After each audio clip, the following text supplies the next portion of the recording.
बिस्मिल्लाहिर्रहमानिर्रहीम। अस्सलाम वालेकुम माय डियर स्टूडेंट्स।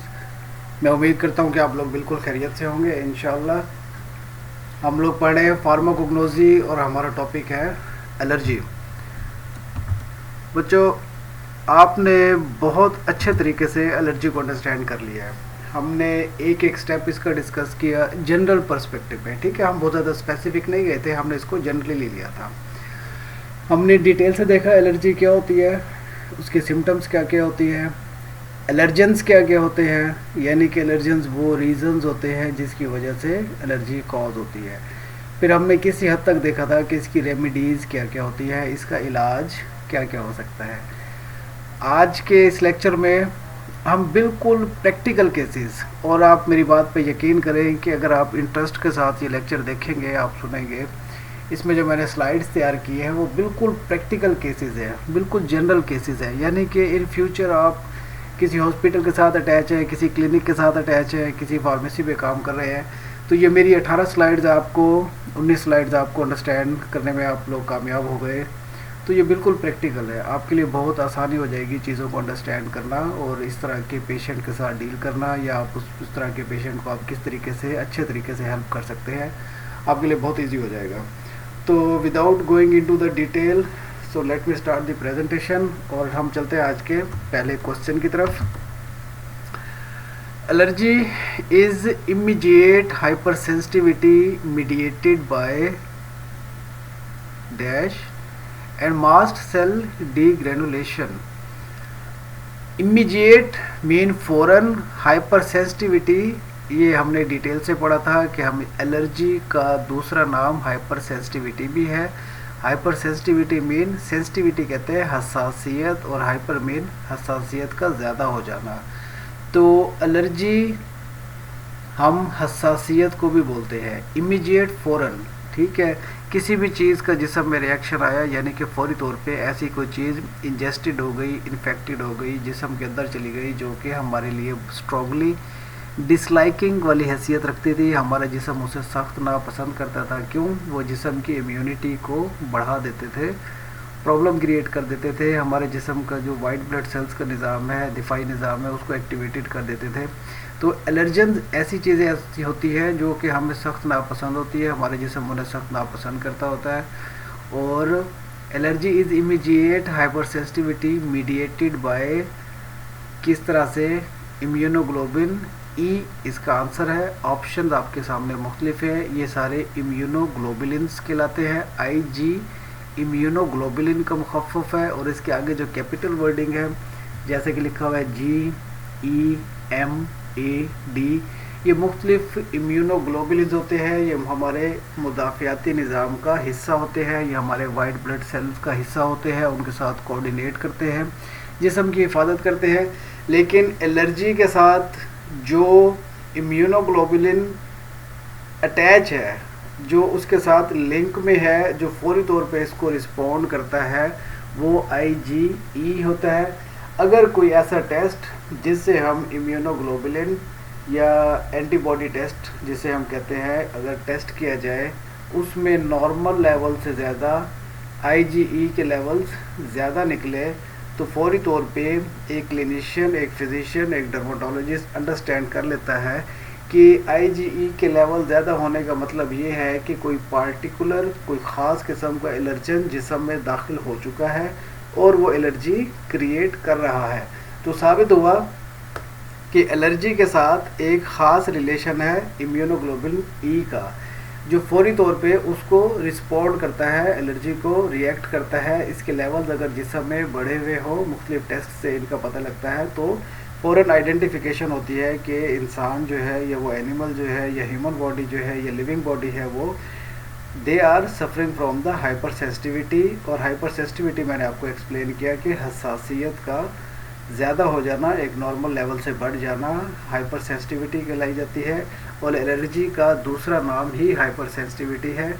इसमें आप ये देखें कि स्किन जो है इंसान की, अगर रैशेस का शिकार है, उस पर छोटे छोटे सफ़ेद दाने बन चुके हैं, या उस पर सफ़ेद किस्म के मार्क्स बन चुके हैं, या कोई ऐसी एबनॉर्मल अलामात हैं, तो ये ओवर हसासियत, हाइपर सेंसिटिविटी को शो करता है।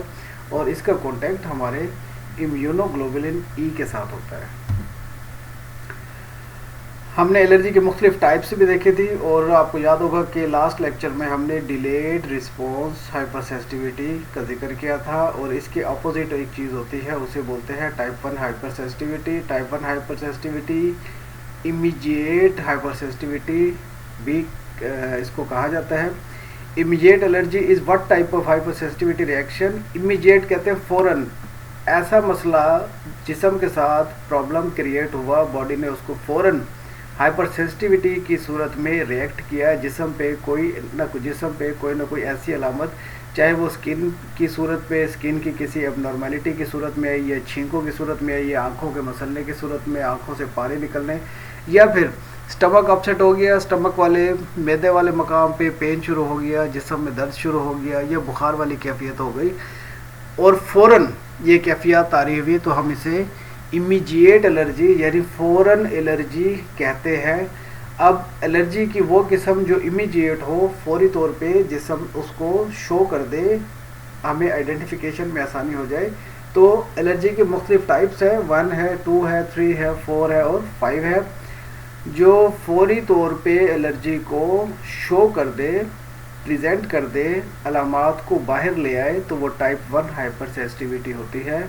और टाइप 1 हाइपर सेंसिटिविटी का दूसरा नाम इमीडिएट एलर्जी है, यानी फ़ौरन एलर्जी की अलामात का आ जाना टाइप 1 हाइपर सेंसिटिविटी है। या दूसरी मुख्तलिफ टाइप्स भी हैं, 2 भी है, 3 भी है, 4 भी है, 5 भी है। इनका ताल्लुक़ मुख्तलिफ अलामात के साथ होता है, और इनका ताल्लुक़ मुख्तलिफ घंटों के साथ भी होता है। कैसे कि एक शख्स को डस्ट एलर्जी है, अगर डस्ट एक ऐसी कंडीशन में जो कि अनअवॉइडेबल सर्कमस्टांसेस थे, सिचुएशन ऐसी थी कि वो मास्क लगाने के बावजूद या वो अपने आप को नहीं बचा पाया और वो डस्ट उसके अंदर गई, तो फ़ौरन अगर तो उसको इमीडिएट रिस्पॉन्स आ जाए छींकों की सूरत में, जैसे गले में लोग शिकायत करते हैं कि कीड़ा गिर रहा है, रेशा गिर रहा है, या हेडेक शुरू हो गया, सर की बैक साइड पे अगर पेन शुरू हो गया, छींकें आने शुरू हो गई, नाक बहने शुरू हो गई, सांस लेने में उसको दिक्कत आ गई, या उसको चेस्ट के मकाम पे कोई दबाव सा, कोई फोर्स सा, कोई प्रेशर सा महसूस होने लग गया और फ़ौरन ये अलामात सारी आ गई, तो ये टाइप 1 काउंट होगी। अगर कुछ देर बाद, कुछ घंटों के बाद अगर वो आती हैं, तो वो टाइप 2, टाइप 3, टाइप 4, और ये भी मुमकिन है कि ये सारी अलामात आफ्टर 48 आवर्स आएँ, 2 दिन के बाद आने शुरू हो, तो तब भी पहला इंसान का पहले ख्याल जो है वो उसी एलर्जी वाली साइड पर ही जाता है। यानी कि टाइप जो 5 है, हम टाइप 4 है, हम इन्हें डिलेड रिस्पॉन्स भी कहते हैं। रिस्पॉन्स कहते हैं रद्द अमल को, एलर्जन को फौरी रद्द अमल देना टाइप 1 हाइपर सेंसिटिविटी है, कुछ घंटों के बाद देना वो दूसरी टाइप है, कुछ उससे भी कुछ देर के बाद जाके उसको रिस्पॉन्ड करना कुछ ख़ास किस्म के एलर्जन के साथ, वो दूसरी टाइप है। और अगर जिस्म को रिस्पॉन्ड करते करते 48 आवर्स लग जाए, 38 आवर्स लग जाए, तो वो आपकी डिलेड हाइपर सेंसिटिविटी होती है। होती हाइपर सेंसिटिविटी ही है, यानी कि एलर्जी ही है, लेकिन टाइम के ड्यूरेशन का और कोई स्पेसिफिक टाइप ऑफ एलर्जेंस का इसमें डिफरेंस आ जाता है, फ़र्क आ जाता है। Hypersensitivity refers to undesirable reaction. हमने पहले भी इसको एक्सप्लेन किया था, आप लोगों ने इसको अंडरस्टैंड किया था कि this is the thing that is strongly disagreed by the body, strongly disliked by the body. शदीद नफ़रत जिससे हमारा जिस्म करे वो हाइपर सेंसिटिविटी कहलाती है। बिकॉज इसकी रीज़न क्या है कि अनडिज़ायरेबल रिएक्शन, हमारे जिस्म के जो नॉर्मल रिएक्शंस हो रहे होते हैं जिस्म में, ये एलर्जी उन वाहिद सिम्टम्स में या उन चंद एक सिम्टम्स में से ऐसे है जो हमें कतई नहीं चाहिए होता है। क्यों कि एक इंसान एक नॉर्मल इंसान होता है, एक इंसान जो किसी तकलीफ़ को फेस कर रहा होता है, जो जाहिर बात है कि जो किसी तकलीफ़ को फेस कर रहा होता है वो फौरी तौर पे इस कोशिश में होता है कि मैं अपनी नॉर्मल पोजीशन पे वापस चला जाऊँ। तो प्रॉब्लम की वजह से वो अनडिज़ायरेबल रिएक्शन हुआ, और इस तरह की हाइपर सेंसिटिविटी को हम इम्यून सिस्टम के साथ रिलेट करते हैं, क्योंकि इम्यून सिस्टम हमारा दिफाई निज़ाम है। जब हमारे जिस्म के एनिमल बॉडी पे, ह्यूमन बॉडी पे या किसी जानदार के दिफाई निज़ाम पे हमला होगा तो एक ही बात मुमकिन होती है कि हमारा दिफाई निज़ाम और बैरूनी दुश्मन आपस में लड़ पड़ते हैं। हमारे जिस्म का अपना मैकेनिज़्म है और एलर्जन का बाहर से जो एंटर हुआ दुश्मन उसका एक अपना मैकेनिज़्म है लड़ाई करने का। जब दो चीज़ों में लड़ाई होती है तो हमारे जिस्म की ऑटोमेटिक एनर्जी लेवल्स मुतासिर होते हैं, हमें कमज़ोरी महसूस होती है। ये और बात कि एक अच्छा फिजिशियन, एक क्लिनिशियन, एक डर्माटोलॉजिस्ट जब बहुत अच्छी एक मेडिसिन देता है ट्रीटमेंट के लिए 2 से 3 दिन, 4 दिन, 5 दिन या एक हफ्ता, डिपेंड करता है कि सिविरिटी कितनी है, उतना टाइम लग जाता है जिस्म को रिकवर करने में। और जब रिकवर हो जाता है तो इंसान की बॉडी में वीकनेसेस के असरात बाकी रह जाते हैं जो कि वक्त के साथ साथ कवर अप हो जाते हैं। लेकिन ये शो करता है कि हमारे जिस्म को किस कदर एक शदीद लड़ाई जो है वो लड़नी पड़ी बैरूनी दुश्मन के साथ। इसी वजह से, इसी दुश्मनी की वजह से, इन प्रॉब्लम्स, इन तकलीफ़ की वजह से इनको अनडिज़ायरेबल रिएक्शंस का नाम दिया जाता है। सो क्वेश्चन आपका था, hyper sensitivity refers to undesirable reactions produced by our immune system। Understood है। सर्कुलेटरी सिस्टम का ताल्लुक बच्चों हमारे ब्लड के साथ होता है। रेस्पिरेटरी सिस्टम का ताल्लुक हमारी रेस्पिरेशन के साथ, सांस लेने के साथ होता है। एंडोक्राइन सिस्टम का ताल्लुक हमारे हार्मोन्स के साथ होता है।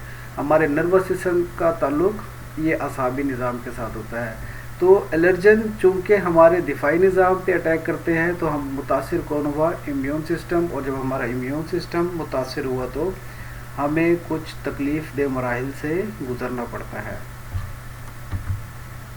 मास्ट सेल, ये भी हमने इसको डिस्कस किया था कि हमारा जो वाइट ब्लड सेल्स का निज़ाम है जिस्म में, उसे मास्ट सेल कहते हैं। तो mast cell is a resident cell of the several type of tissues. ये मास्ट सेल या हमारे वाइट ब्लड सेल्स का हिस्सा, ये कहाँ ज़्यादातर रेजिडेंट कहते हैं, मकामी, रहना, रिहाइश रखना।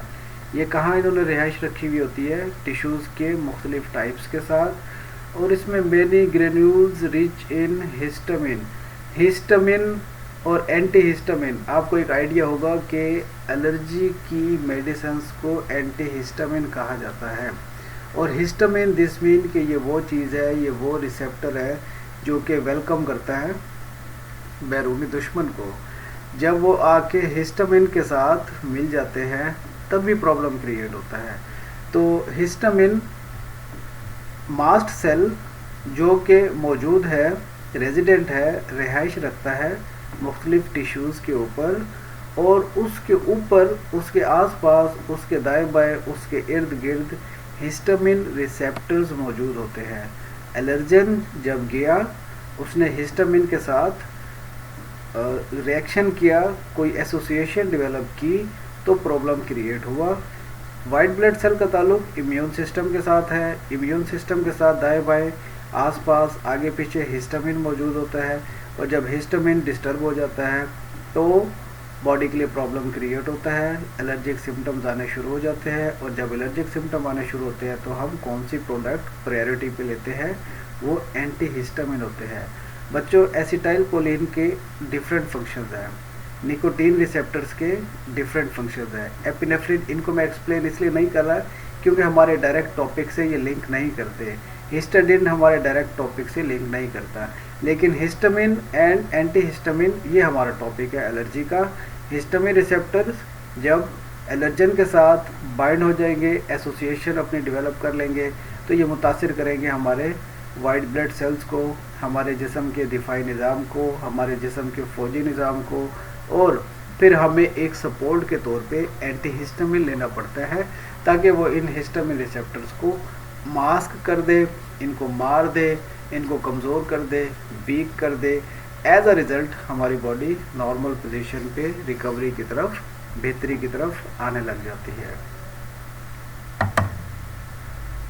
जी जनाब, अगला है the organ which involves most frequent hyper sensitivity reaction is. Hyper sensitivity allergy को कहते हैं। हमारे जिस्म का कौन सा ऐसा वो ऑर्गन है जो सबसे ज़्यादा एलर्जी फेस कर रहा होता है। आप लोगों ने अपनी मैट्रिक की बुक्स में एक क्वेश्चन पढ़ा होगा जो कि बहुत कॉमन मल्टीपल चॉइस क्वेश्चंस में आता है एक सादा सा सवाल है कि हमारे जिस्म का सबसे बड़ा ऑर्गन क्या है? क्या वो दिल है? क्या वो दिमाग है? क्या वो लिवर है, स्प्लीन है, किडनी है? क्या हो सकता है? तो आंसर था उसका स्किन। स्किन एक ऐसा जिस्म, स्किन को हम बॉडी के ऑर्गन्स में काउंट करते हैं। स्किन एक ऐसा ऑर्गन है जो सर से लेकर नीचे पैर के नाखून तक फैला हुआ है। तो सबसे बड़ा ऑर्गन कौन सा होगा? स्किन। क्वेश्चन है आपका, the organ which involve most frequent hyper sensitivity reaction. कौन सा जिस्म का ऐसा ऑर्गन है जो सबसे ज़्यादा एलर्जी को, हाइपर सेंसिटिविटी रिएक्शंस को और इनकी सिम्टम्स को, इनके साइंस को फेस करता है, और जिससे हमें फौरी तौर पे पता लगता है कि एक जिस्म के साथ कोई एबनॉर्मेलिटी डेवलप हुई है? तो वो क्या हो सकते हैं? क्या वो लिवर है? नहीं। किडनी? नो, क्योंकि ये इंटरनल ऑर्गन्स है, जिस्म के अंदर है। जब तक जिस्म के अंदर जाकर खुदा न खास्ता कोई बड़ी लेवल की बीमारी या एलर्जी क्रिएट ना हो तो ये हिस्से मुतासिर नहीं होते। लंग्स किसी हद तक मुतासिर होता है, लेकिन जो ऑर्गन मोस्ट इफेक्टेड है फौरी बॉडी को रिएक्शन देता है, फौरी हमें बता देता है कि नहीं मेरे साथ कोई प्रॉब्लम हो चुका, एलर्जी हो चुकी, ये अलामात देख लें, ये निशान देख लें, ये रैशेस देख लें, ये खारिश, ये इचीनेस, ये डर्माटाइटिस या टॉपिक डर्माटाइटिस या मुख्तलिफ बीमारियाँ जो जल्द की होती हैं, तो हमें स्किन बताता है कि ये प्रॉब्लम हुआ और मैंने फौरी तौर पे आपको बता दिया कि जिस्म के अंदर कुछ इश्यूज बन चुके हैं। बाकी एलर्जी क्रिएट कॉज करते हैं, लेकिन प्रायोरिटी पे सबसे ज़्यादा इफेक्टेड एरिया हमारा स्किन का होता है। पेनिसिलिन एक कॉमन एंटीबायोटिक है, और इंफॉर्मेटिव चीज़ ये है कि हर दवाई, हर एंटीबायोटिक हर आदमी को सूट नहीं करता। बहुत कम, यानी कि out of thousands, out of hundreds लोग, चंद एक स्पेसिफिक होते हैं, चाहे वो एक हो चाहे वो 10 की सूरत में हो। हम इनका तनासुब निकालें अगर, तो हम कह सकते हैं कि हर 10,000 में से 20 लोग ऐसे हो सकते हैं, या हर 1,000 में से 3 या 4 लोग ऐसे हो सकते हैं जिनको पेनिसिलिन एलर्जी हो जाती है। पेनिसिलिन एक एंटीबायोटिक है। जब ये जिस्म के अंदर जाता है तो इसका इंग्रेडिएंट, जब इसकी डिग्रेडेशन होती है, टूट फूट होती है, हमारे लीवर इसको बाईपास करता है, इस काबिल बनाता है, और हमारे लीवर एक चेक पोस्ट है। चेक पोस्ट हर चीज़ की चेकिंग करना, वो फैसला करता है कि ये जिस्म के लिए फ़ायदेमंद है या नहीं है। अब एक इंसान के अंदर पेनिसिलिन एंटीबायोटिक जिस्म में गया, लिवर ने उसको ओके कर दिया कि जहाँ हमारे जिस्म में इन्फेक्शन का मसला था, आप काम कर सकते हैं। तो पेनिसिलिन की डिग्रेडेशन होगी, डिग्रेडेशन उसकी टूट फूट होगी, टूट फूट होने के बाद वो अपने मुतलका जगह पे गया जहाँ पे इन्फेक्शन थी, और वहाँ पे उसने अपना मोड ऑफ एक्शन दिखाया, उसने अपना एक्शन शो किया। लेकिन बहुत सिलेक्टेड लोग ऐसे होते हैं जिनको पेनिसिलिन से भी एलर्जी हो जाती है। वो क्यों हो जाती है? क्यों? इसका एक इंग्रेडिएंट पेनिसिलामिन है जो हर किसी के लिए सूटेबल नहीं है। Although this is a very rare case, बहुत कम ऐसा होता है, लेकिन ऐसा होता है। तो बतौर एक असिस्टेंट फार्मासिस्ट, बतौर एक फार्मेसी टेक्नीशियन और बतौर एक फार्मासिस्ट आपके पास पेनिसिलिन का कोई ऐसा शख्स आए जो इसको यूज़ करना चाहे, तो आपका नेचुरली पहला एक सवाल करना उससे बनता है कि भाई पहले आपने ये कभी इस्तेमाल किया? अगर वो कहे हाँ किया, तो आपने फ़ौरन उससे पूछना है कि क्या आपको इससे एलर्जी हुई थी, क्या कोई अबनॉर्मेलिटी हुई थी। अगर वो कहता है कि नहीं मेरे लिए बिल्कुल सेफ़ था, मुझे कोई इशू नहीं था, तो फिर आप उससे ओके कर सकते हैं। अगर वो कहेगा कि नहीं मेरे साथ प्रॉब्लम हुआ था, मुझे एलर्जी हुई थी, मेरा पेट ख़राब हो गया था या मुख्तलिफ इश्यूज़ बने थे, तो आप कतन उसको रिकमेंड नहीं कर सकते, और आप उसको समझाएंगे कि आप अपने फिजिशियन के पास जाके, आप अपने डॉक्टर के पास जाके अपना मेडिसिन चेंज करें, क्योंकि आपको इसमें पेनिसिलामिन की वजह से एलर्जी है। So this drug is not suitable for you, you should go to some doctor and change your medication. यहाँ से साबित हुआ कि जैसा मैंने पहले कहा कि हर दवाई हर बंदे को सूट नहीं करती, हमें उसकी हिस्ट्री लेनी होती है, हमें उसे पूछना होता है कि हमारा काम है कि राइट पेशेंट को राइट ड्रग राइट टाइम पे देना। हम एक सही दवाई एक सही आदमी को नहीं देंगे तो प्रॉब्लम क्रिएट होगा। हम उसकी हिस्ट्री लेंगे, मालूम करेंगे, जब हम मुतमईन होंगे कि इसका सेफ्टी लेवल बेहतर है तो हम उसको रिकमेंड कर सकते हैं कि हाँ आप ये एंटीबायोटिक ले सकते हैं। इन्फ्लुएंज़ा यानी कि नज़ला ज़ुकाम और छींकों की जो वैक्सीन होती है उसको हम इन्फ्लुएंज़ा फ्लू वैक्सीन बोलते हैं। Can be contraindicated to the patient who are allergic to the preservatives of the vaccine. एक ऐसा शख्स जिसको नियोमाइसिन और जेंटामाइसिन से एलर्जी है, आप उसको कतन इन्फ्लुएंज़ा की वैक्सीन रिकमेंड नहीं करेंगे। ठीक है, ये बड़ी सादा सी स्टेटमेंट है जो बहुत सारे क्लिनिकल एक्सपीरियंसेस के बाद सामने आई। क्या चीज़ कि इन्फ्लुएंज़ा वैक्सीन, फ्लू वाली वैक्सीन, एक ऐसा शख्स जो कि नियोमाइसिन और जेंटामाइसिन से एलर्जिक है तो ये उसमें कंट्रा इंडिकेटेड है। This is not recommended in such type of cases. ये अंडरस्टूड है, ये एक आप लोगों के लिए इल्म होना ज़रूरी है ताकि हम अपने जो पेशेंट्स को या जो हमारे से काउंसलिंग ले रहे हैं हम उसे समझाएं कि आपका सेफ्टी मेजर किस चीज़ में बेहतर है। Reduction in the fever within dash hour, बुखार का कम हो जाना कितने घंटों में। Withdrawal of the drug strongly suggest that suspected drug cause allergy. अगर 48 घंटों में बुखार कम हो जाता है, दिस मीन कि 48 घंटे बहुत होते हैं, 2 दिन बहुत होते हैं। अगर 48 घंटे तक बुखार रह गया किसी भी दवाई के इस्तेमाल से तो वो ड्रग रिकमेंडेड नहीं हो सकती, वो ड्रग सस्पेक्टेड हो जाती है, वो मशकूक हो जाती है कि ये ड्रग नेक्स्ट टाइम भी प्रॉब्लम क्रिएट करेगी। कुछ लोग ऐसे होते हैं कि वो किसी दूसरे मकसद की खातिर, हार्ट की मेडिसिन होती है, किडनी की मेडिसिन है, लीवर की मेडिसिन है, जब वो यूज़ करते हैं तो एक तरफ उन्हें जिस पर्पज़ के लिए यूज़ कर रहे हैं उसके लिए फ़ायदा तो ज़रूर होगा, ठीक है, लेकिन बुखार हो गया और बुखार उनको 2 दिन रह गया, 2 दिन बाद जाके कम होना शुरू हुआ, तो हमें फौरी तौर पे अपने डॉक्टर से या उस पेशेंट को मशवरा देना चाहिए कि अपने डॉक्टर से मशवरा करके अपनी दवाई चेंज करे। क्यों कि आज इसने 48 आवर्स तक बुखार क्रिएट किया, इसने प्रॉब्लम क्रिएट किया, इसने एलर्जी साइंस जो थे वो क्रिएट किए, लिहाजा दिस इज़ नॉट सूटेबल। इनको कोई ऐसी दवाई तजवीज़ की जाए जिसमें एलर्जी के निशान, उनकी अलामात कम से कम हो ताकि मरीज़ की सेफ्टी को बेहतर बनाया जा सके। बच्चों क्वेश्चन ये है, इफ़ फीवर इज़ एक्कम्पनीड बाय ग्रेनुलोसाइटोपेनिया, ये एक डिजीज़ है। साइटोपेनिया का मतलब है कि ग्रेन्यूल्स यानी कि एक केमिकल इंग्रेडिएंट्स का बढ़ जाना। अगर बुखार इस हालत में हो कि उसमें ग्रेनुलोसाइटोपेनिया ग्रेन्यूल्स की तादाद नॉर्मल लेवल से बढ़ जाए तो ड्रग टॉक्सिसिटी, ड्रग का नुकसान is more likely than allergy. एक एलर्जी से भी ज़्यादा नुकसान हो सकता है। ग्रेनुलोसाइटोपेनिया एक बीमारी है।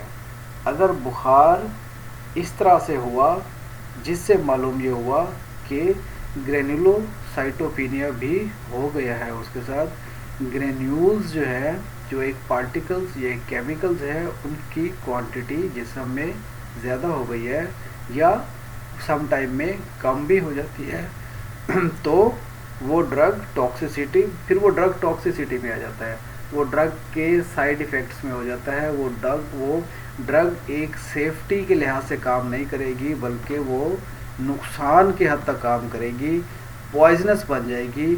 तो इस कंडीशन में फौरी तौर पे उस ड्रग को क्विट करना ज़रूरी हो जाता है। ठीक है, ये एक सिंपल से सादा लफ्ज़ों में आपको बता दिया कि बुखार हुआ, ग्रेनुलोसाइटोपेनिया भी हो गया, तो एलर्जी जितना नुकसान नहीं देगी जितना वो ड्रग जो है जहरीली बन जाएगी और सीरियस कंडीशंस जिसमें इंसान की जान जाने का भी खदशा हो सकता है। अगर उसको पूरी तौर पे ट्रीटमेंट और समझा ना जाए तो प्रॉब्लम हो जाता है।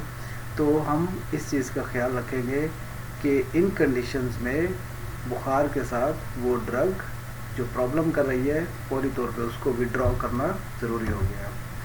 अगर फार्मेसी पे एक खातून अगर आती है, एक मदर अगर आती है, उसके साथ 3 साल का बच्चा है और वो बच्चा जो है वो कफ की शिकायत लेके आ रहा है, तो इस लिस्ट में से कौन सी ऐसी सिम्टम है जो हमें ये बता दे कि इसको एलर्जी है, तो फौरी तौर पे हमें मालूम होना चाहिए कि अगर रिनाइटिस है, गले में केरा गिर रहा है, नाक बह रहा है और उसको रेशा और बलगम की शिकायत है, तो हमें मालूम हो जाना चाहिए और हमें काउंसलिंग कर लेनी चाहिए कि इस बच्चे को एलर्जी की अलामात आ रही हैं।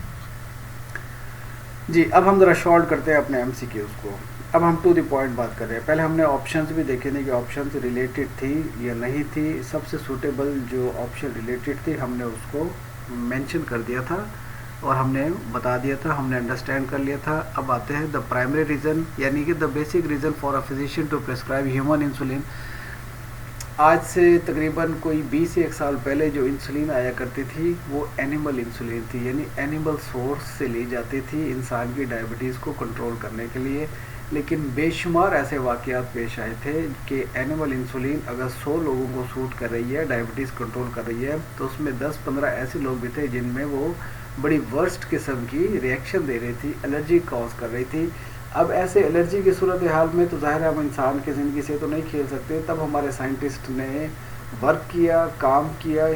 ह्यूमन रिकम्बिनेंट डीएनए टेक्नोलॉजी की वजह से जदीद इंसुलिन्स लाई गई जिन्हें हम ह्यूमन इंसुलिन कहते हैं, जो आजकल इंसुलिन है।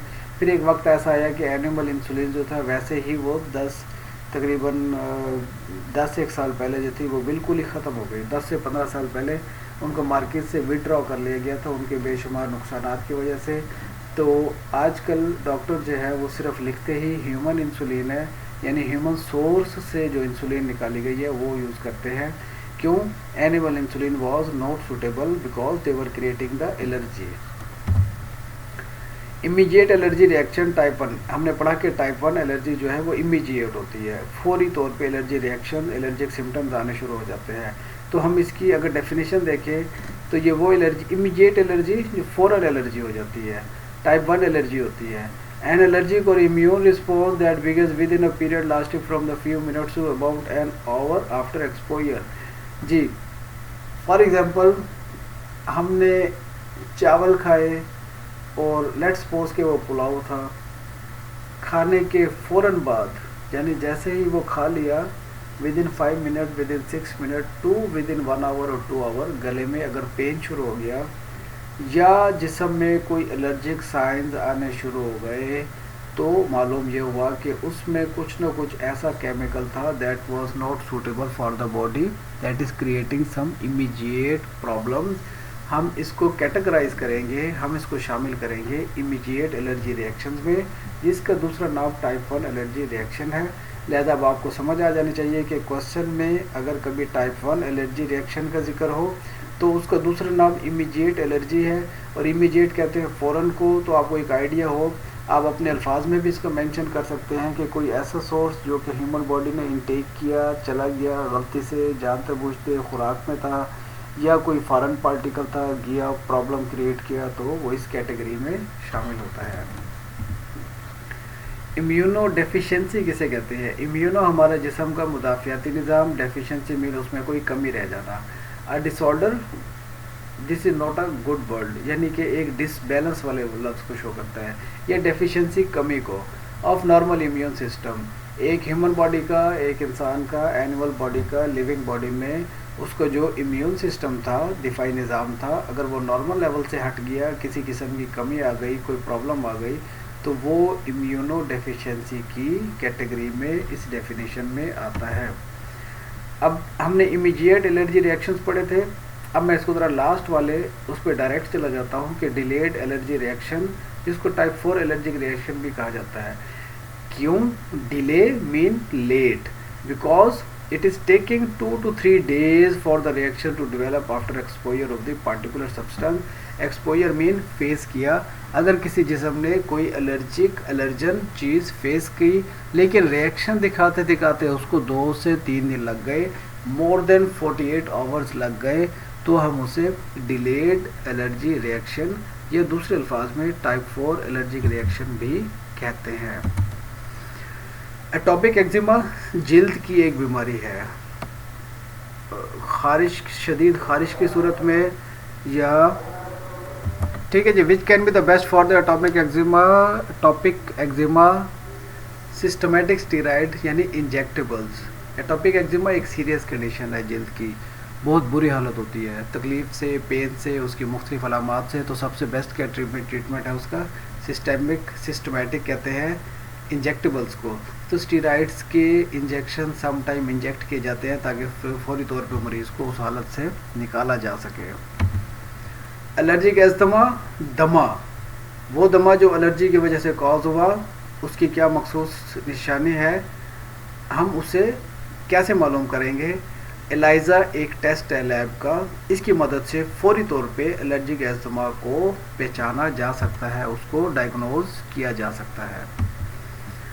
सादा सा एक क्वेश्चन है जी, whom should we consult to whom about allergy. अगर एलर्जी हो जाए तो हमें फौरी तौर पे किससे रब्ता करना चाहिए, हमें अपने एलर्जिस्ट के साथ, जो स्किन के स्पेशलिस्ट होते हैं, एलर्जी के स्पेशलिस्ट होते हैं, उनसे रब्ता करना चाहिए। एलर्जी ड्यू टू डस्ट, मट्टी से अगर किसी को एलर्जी है तो dash allergy due to the dust are the example of dash type of allergy. ये हिस्टामिन एलर्जी है, वाटरी आइज है, स्नीजिंग है, ये नन है। तो जनाब ये हमारी हिस्टामिन एलर्जी है, क्योंकि हमारा हिस्टामिन रिसेप्टर ने ही गड़बड़ किया। जब भी उसको एंटी हिस्टामिन दे के इस एलर्जी को कंट्रोल किया जा सकेगा। बच्चों ये मुख्तसर सादा 1 लाइनर 2 लाइनर समरी की सूरत में हमने मुख्तलिफ MCQs देखे, हमने समझे, और ये सारे के सारे प्रैक्टिकल है, आपके पास प्रैक्टिकल लाइफ में आपको बहुत ज़्यादा काम आएंगे। तो अगले लेक्चर तक के लिए आप लोग अपना ख्याल रखिएगा। Thank you very much. अल्लाह हाफिज़।